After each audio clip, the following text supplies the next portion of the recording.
You're listening to The Dan Nicholl Show.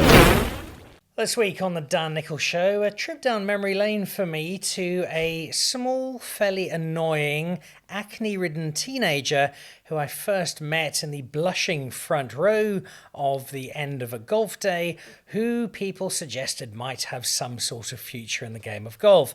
Well, now fast forward a decade and a half or thereabouts, and he is not only a DP World Tour winner, he's one of the most successful young South African golfers of the last decade and more. Brandon Stone, welcome. Hello, Daniel. How are you? Do you remember that evening in Obai? I do indeed. It feels like both a lifetime ago and a click of the fingers. You would have been, what, about 16? 16. 16. Yeah. You had, and I still remember that night announcing that Darren Fichart had the best professional score of the day because he had made 62, but he hadn't had the best score of the day, and everybody was looking up at me perplexed because there was this little kid who was clearly, I don't think your voice had broken at this stage, and you were sitting there, a rather awkward figure in the front row, and you had missed a putt for a 59 at Obai that day, Yeah. and made quite a statement to a lot of people. It was.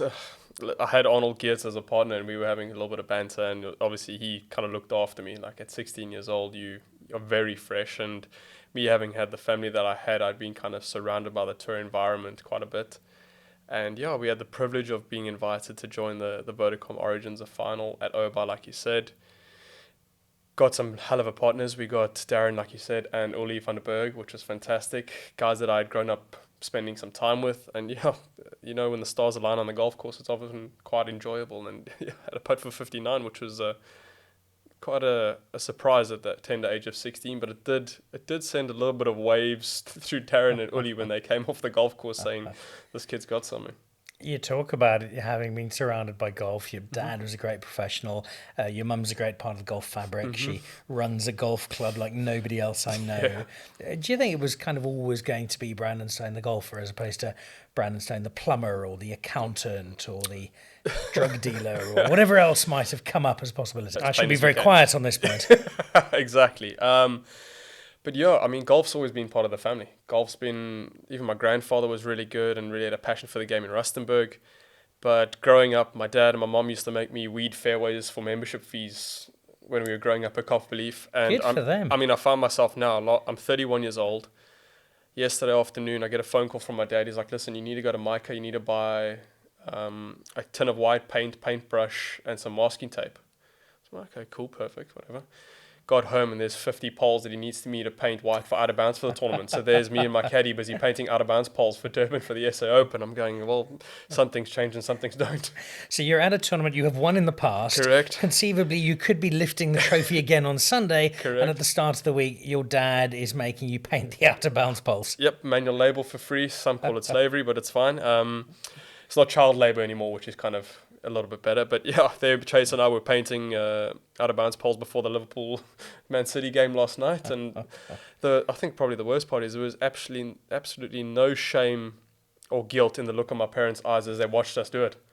I think they revelled in every moment of it. Oh, they were taking photos and videos and sending it on the local Durban group chat saying, listen, we got the boys working for the tournament. But it's nice to see all the hard work that they've put into the event. I mean, my parents left this morning at 3:30 to come and get everything prepared and ready for us for our arrival, and Durban's looking fantastic ahead of the event, and it's fascinating for me because I've never seen behind the curtain of what goes into a tournament to the magnitude that is the SA Open, and it is an incredible organism to see how it works, how it functions when the certain bits arrive, when the grandstands go up, how the hospitality comes about, something that the guys that work on the golf course itself, the guys that do the maintenance, I mean, they have to start preparing the golf course at 4:30 in the morning. Now, if you're living in one of the informal settlements, how do you get a taxi at 3:30 in the morning to get to work? And it's all these kind of little nitty-gritty things that you play from the DP Tour. We arrive on a Monday, we demolish the golf course for a week, and then we pack our bags and leave on Sunday. You never often get that kind of perspective. And to see the hard work, the determination that obviously my mom's done with regards to the golf club side, but my dad and the Makovich team have kind of done for the golf course. It's such a eye-opening experience. I'm not sure that the Brandon Stone of a few years ago would have appreciated this quite as much. And we can be very honest with each other. We're good friends. Having played with you, watched the career come up, and watched that big highlight. You won in Scotland. You were that week as good a golfer on the planet as there was, and you were in just such a great space.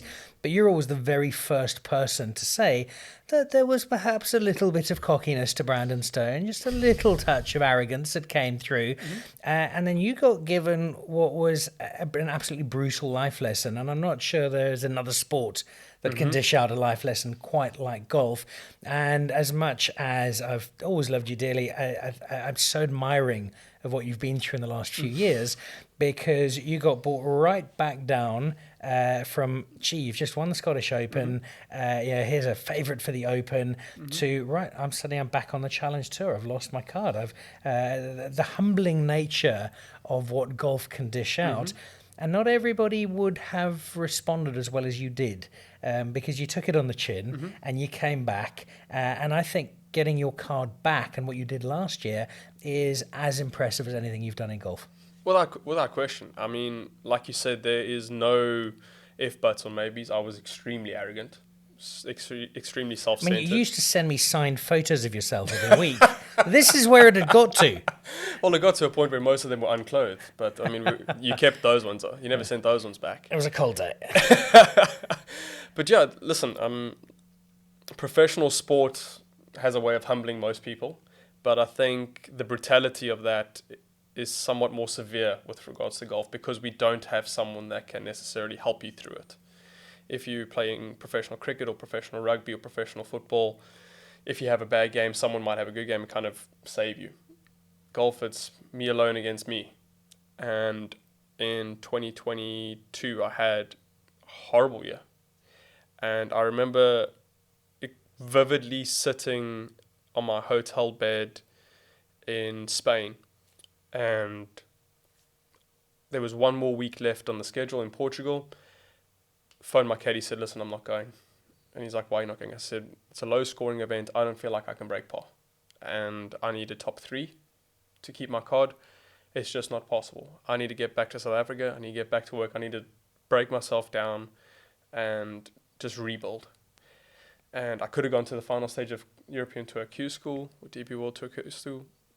Again, didn't feel like I could shoot a number. And like you say, there was a massive slice of humble pie that was ingested. I went back to South Africa. I changed coaches. I joined Doug Wood. And I said, Doug, when I look in the mirror, I don't recognize the person and I don't recognize the golfer. So your job is to help me recognize the golfer. It's my job to help me recognize the person. And I remember vividly sitting with Annette, my wife, and saying, there's something wrong with me. Like, I need to do something away from the course to help me feel myself again. And she was like, okay, cool. Well, we'll go on that journey together. That's why we've been married and been together for as long as we have. And she was more supportive than I could have ever hoped for. And Doug was fantastic because, like I say, we just rebuilt everything. Doug has known me since I was 5 years old. He knew the person that I was, knew the capabilities that I had, and he didn't recognize the player that I was at the same time either. And we kind of slowly rebuilt. And there was obviously an opportunity to maybe ask for an invite or two on the DP World Tour. Like you say, that arrogant side of Brandon would have said, listen, I deserve an invite. I'm the Scottish Open. I'm a Rolex Series winner. I've won 3 times on tour. I deserve to play a few events. But that humble pie that I ingested made me realize I do not deserve anything. I've lost the right. I've lost the privilege. I do not deserve to be on the DP World Tour. The only place I deserve to be right now is the Challenge Tour, and I need to earn my stripes again. And I sat down with Chase. I said, Chase, my caddy, I said, listen, we're going to go to Challenge Tour this year. We're going to earn our stripes back for the season. And it all came down to the final event, the final round, the final thing, and managed to get one of the last cards from the Challenge Tour. And like you say, there was such a moment, and I remember so vividly that I actually took a bottle of KWV5 with me to the final events on the Challenge Tour, because there was a lot of South Africans that could potentially get their cards, Casey Jarvis being one of them, who had pretty much sewn up his card for the following season.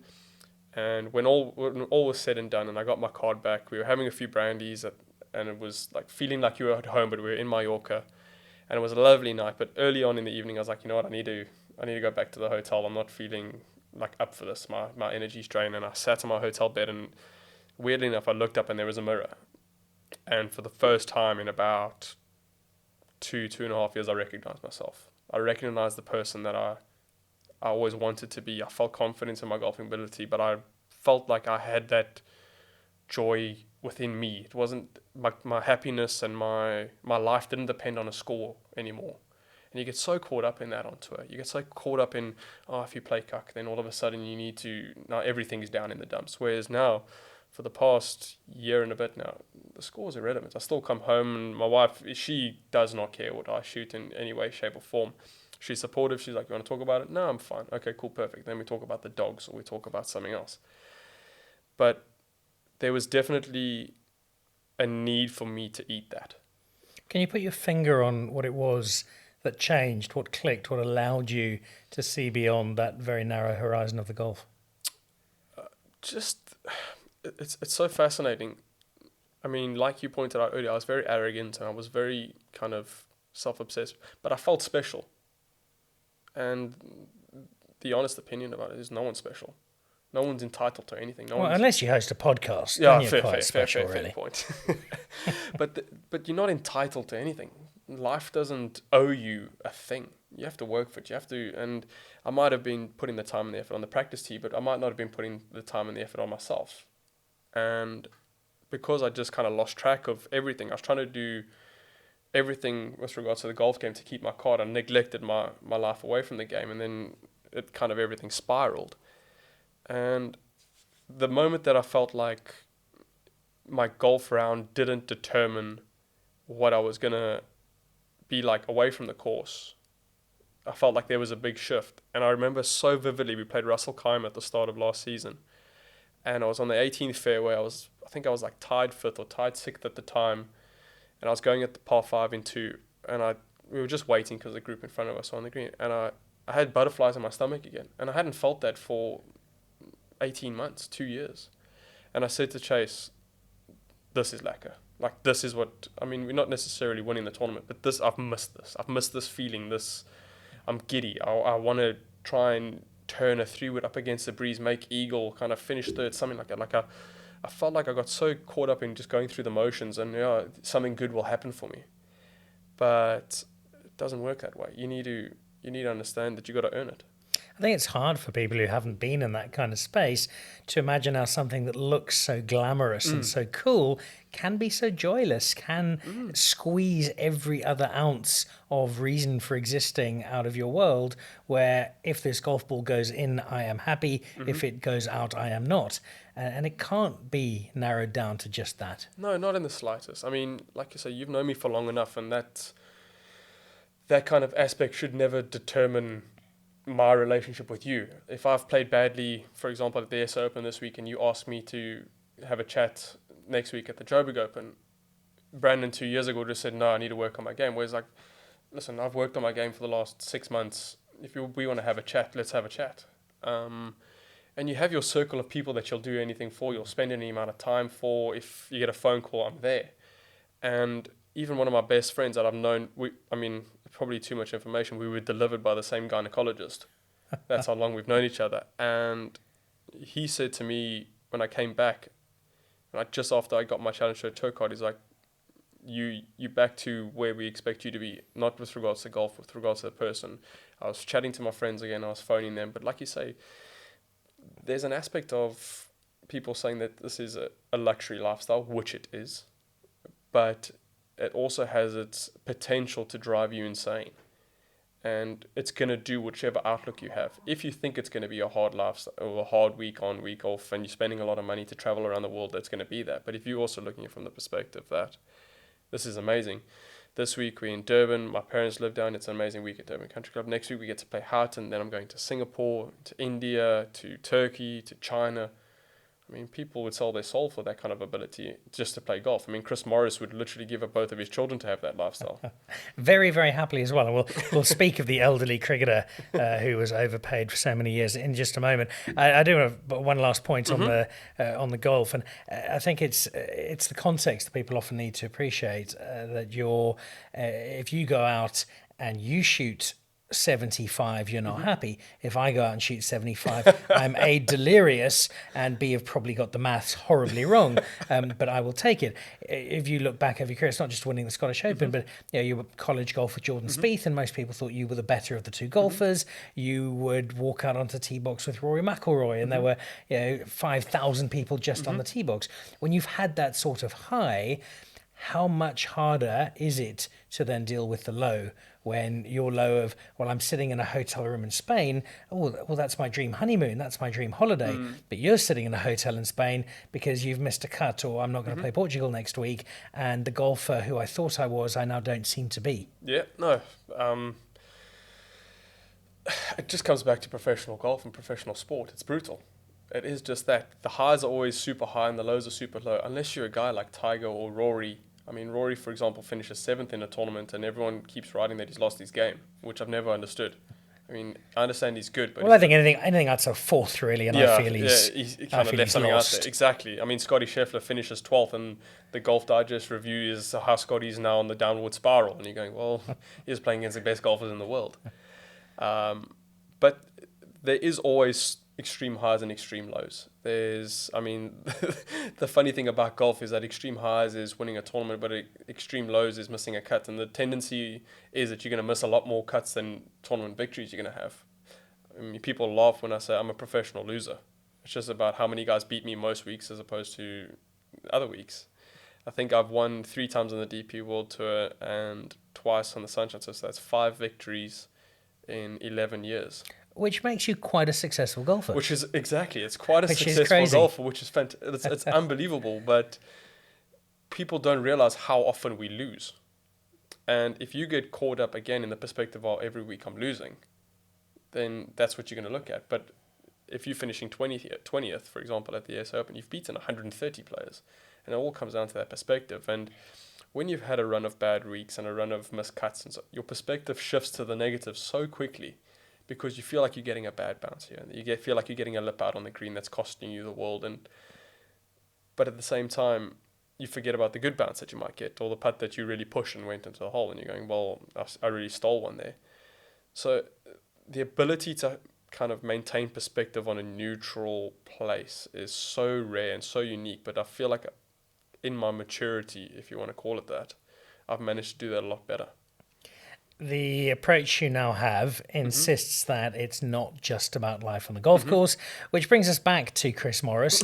Now, a majority of people listening will never have heard of Chris Morris. Somehow, I still do not know. He basically swindled Indian cricket into believing that he was the returning deity and messiah of the game, and as a result is the 4th wealthiest person in Africa. He's also a really good friend to both of us. He owns more pairs of Nike high-top golf shoes than anyone on earth, in size 13, I think. And he is also part of what, even if you win a major this year, and I'm not saying it's out of the question, would not be the highlight, because your real highlight for this year is you and Chris Morris are going off to watch some music in Italy. We are indeed. It was so funny. So obviously we had the pleasure of being invited to your golf day and we had a great time out there. So we're sitting and the auction's beginning, and much like most people do in an auction, you're paying attention but you're not paying attention. And Maury and I were chatting about something quickly, and then you brought up the auction item. And as you started asking for we both looked at each other and we said, did Dan say what Dan said? And then we looked up at the screen and we go, 2 front row VIP tickets to Lincoln Park anywhere. And we both gave it the... I still remember, because the two of you were chatting away. You might have been holding hands on the table, I'm not sure. Glazing into each other's eyes. And I mentioned that we had these tickets, and all of a sudden you returned from whatever planet the two of you had been on and were back in the room at my golf day. And exactly you saw off the rest of the bidders. 100%. And you will be watching Lincoln Park, and we've managed to bump it up a little. Yeah, so there was a discussion had as we purchased the tickets, and I managed to outbid everyone. We promptly looked at my schedule for the year and cross-referenced that with the schedule of Lincoln Park and realized that they will be in Milan the Tuesday of the Italian Open. So we thought, okay, that's fantastic. But then we both knew that we had to make a phone call to the wives. So we got in the car, started driving home. I said, we did ching chong chat to see whose wife we phoning first. I lost. So then phoned Annette. I said, I've got good news, I've got bad news. So she's like, okay, cool. What's the bad news? You're going to have to come with me to Italy. And she's like, okay, cool. What's the good news? Well, Chris and I are going to go watch Linkin Park, but you and Lisa are going to just come with us. And, we might need you to babysit the boys. And then you can go shopping one of the days. So I was promptly waiting for that's not really our vibe. Maybe I'll just send Chris to be with you for the week. And they were both, Annette and Lisa, were like, oh, okay, cool, perfect. We're going on holiday to Italy. Exactly. And they said, listen, we might be able to speak to Dan and might be able to organize you tickets. And I'm like, yeah, don't put too much effort in. Annette and I will be fine with the Aperol Spritz, just sitting in Milan, looking at all the gorgeous male models that are walking through the summer. So yeah, the powers that be and the high-powered people that we've managed to get them extra tickets, so now they're actually very excited to go. But I think it's going to be a trip. I mean, Maury and I have had the new album on repeat in the car. Maury's boys have got know word for word every song. Emily Armstrong's voice is sending us to Jupiter and back, so you'll be very much looking forward to that. So these come about thanks to my good friend Dave Farrell, who is better known as Phoenix to the fans, and he's very kindly put the tickets up. And normally I would have then messaged him and say, yep, they've been sold, these are the guys coming over, and it supported the foundation, so thank you very much. When I told him he'd won them, he was immediately, do you think Brandon would be okay to play golf with me at some point? In, definitely. So your level of excitement is matched. He's obviously got no idea who Morris is, but he's very excited about playing golf with you at some point. No, without question. And I love the fact that you are going to do this because, again, it's this Brandon 2.0. It's that there is more to life than just. And I think, I genuinely believe that you'll certainly be a more fulfilled person, but I think you'll probably be a better golfer because you've got a sense of balance that maybe was not there. 100%. I mean, listen, if you grow up nowadays in professional sports, in any professional sport, from the age of, now it seems like 10, your family and your entire identity revolves around that sport. I mean, if you're a professional cricketer, and you show any kind of talent, you got private lessons after school. You've got balls being thrown down in the nets at you on a daily basis because it seems people believe that professional sport is quite lucrative. And it is for very, very few at the top level. And I found myself pushing myself into that category. My parents have never forced me down that route in any way, shape, or form. They've never forced me to practice. They never forced me to play a tournament. Nothing. In fact, my father was kind of the other way because he was a professional golfer. He didn't quite make it to the level that he wanted to. He knew how harsh and how brutal it was. So, if anything, he kind of pushed me away from it, knowing the kind of cost of it. And I forced myself down that avenue, and golf was my entire identity. But now, like you say, it's not. Brandon's turning 32 in a couple months. He's got a loving wife who's now a clinical psychologist, which is amazing for her. We've got so many things as a family that are coming up together. My brother's studying in America. My parents are going to try and see him when they can. And there's my ability to see that side of life has developed so much in 3 years. I remember at the end of last year, I played out Abu Dhabi, just missed out of getting into the DP World Tour final. I landed at, I think, 8 a.m. on Monday morning from Dubai, and I was at Swartkorps's Trackman driving range with Maury at 11, hitting balls. And Brandon would have never done that. We were just sitting there, having a beer, having a coffee, whacking balls on the Trackman range, having a mess about.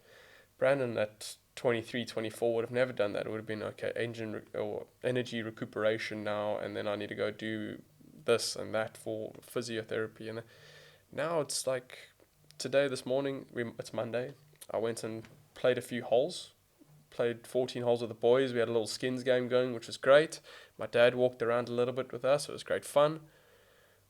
Having a nice chat with you today, or this afternoon. Tomorrow we've got the Pro-Am. I've got a good 4-ball. And then Wednesday we do a little bit of prep and then the tournament starts. But I'm still planning to see Ethan Bosch for dinner tonight. I'm still planning to go and walk on the beach with Annette tomorrow morning. I'm still I'm making plans away from golf for the first time in my life. I cannot tell you how happy that makes me, because it is so important for Brandon the person, Yeah. who is more important than Brandon the golfer. Exactly that. And Unless I put money on you that week, obviously. I'm not allowed to have an opinion on that. There's regulations.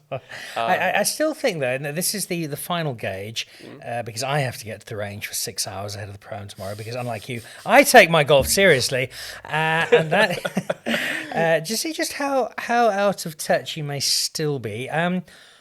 When was the last time you paid for a round of golf? I paid. Well, okay, there's two faults to this. So, like you know, my mother has been the general manager at Durban Country Club for just under a year now. And in typical fashion, I will always represent and join the club that mom and dad work at. That's just the rules. So obviously, Mr. Johnson has restructured the membership kind of program at Durban, and it's not cheap. So when my mom moved across, I was hit with a membership bill. And rightly so. And rightly so, which was pretty cool. So I'm like, perfect, I'll pay it. Much to Nick's dismay, because Nick Johnson didn't realize that my mom was charging me, but she didn't just charge me, she double charged me. So now I've got a small African fortune sitting in my membership drinking account that my parents seem to use on a daily basis every time I get my monthly statement. So I mean, I've seen your mum has her first pina colada at about 8 in the morning. exactly that. But I must say, I'm one of the few guys, not to toot my own horn, but because of my upbringing, because my parents are in that environment, I will always pay for golf.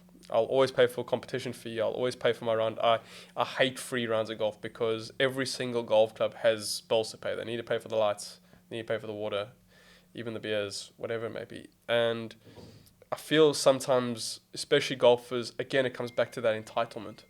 Why? I understand I'm a professional golfer, but what is, if I go play Glendowell or Royal Johannesburg, just because I'm playing there, I shouldn't feel special.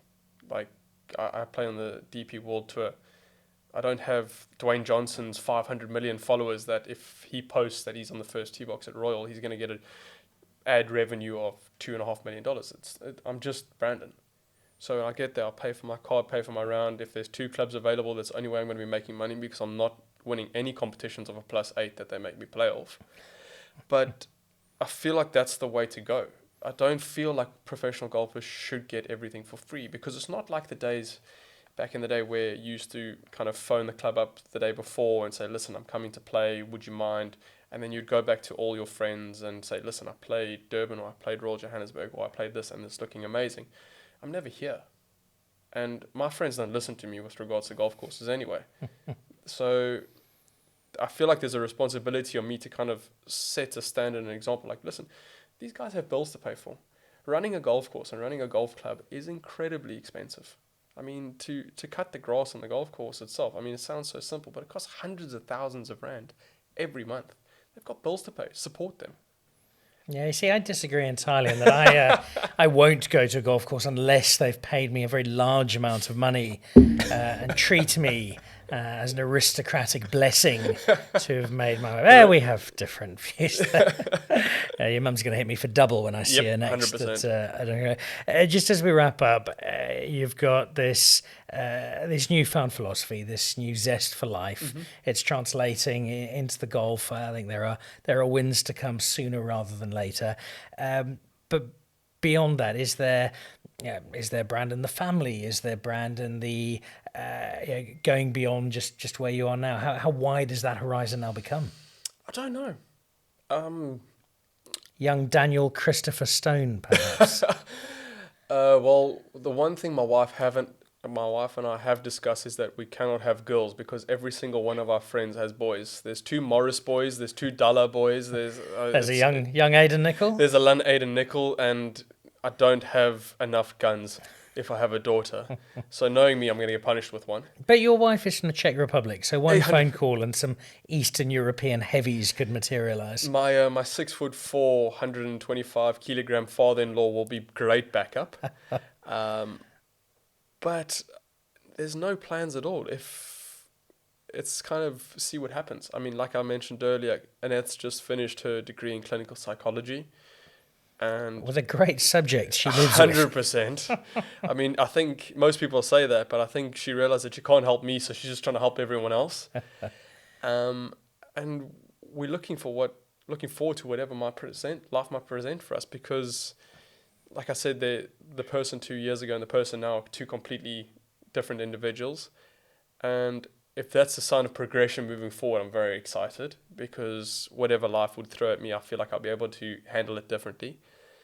But, I mean, you saw me at the Boxing Day test match when you came to visit. It's a different person. It's a level of enjoyment I've never had in life. And that's not dependent on golf. And I feel like with that outlook and with that perspective, there is a strong chance that for the next few decades, I'll be a lot happier man. Whether I win this week, whether I win in a month, whether I don't win again, there's going to be a very happy Brandon who understands how blessed he is to do what he does. When I met that little kid at Obai in serious need of some Clearasil, who just shot his almost 59, there was zero doubt that you were an extraordinary golf talent. But I think you discovered what the missing piece of the puzzle was a little later on in life. And as a professional golfer, do I wish you'd never had to go through that? Well, certainly. As a person, I am glad that you did, because I think you've come out the other side so much better for it. And my appreciation of that, I expect to be noted in all future victory speeches, of which there will be many, when you pay tribute to my father-like wisdom and guidance as you take money off me on the golf course every single time we play. Brandon, thank you so much. Good luck this week. But whatever happens this week and the weeks to come, the smile outside and inside, it really does give me a huge amount of joy. I'm really, really happy. I think you're in such a great place, and I think your story is such a great story, not just for the golfers, but for the sports people. And yes, mostly people are listening to this show for me, but this is an exception this week where I think my guest also has something valuable to offer, and it's just such a terrific story, and I'm so glad we were able to tell it. No, listen, like I've said before, it's always great meeting up and chatting and kind of catching up. But like you mentioned, the story has gotten better.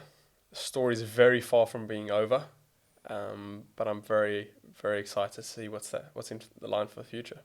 Keep watching Brandon Stone, keep watching golf podiums around the world, and keep listening to the Dan Nicholl Show, because when we have stories like this, it really is a high point and not the low point that the threat of one day having Chris Morris on the show instead may hold. Brandon Stone on the Dan Nicholl Show this week.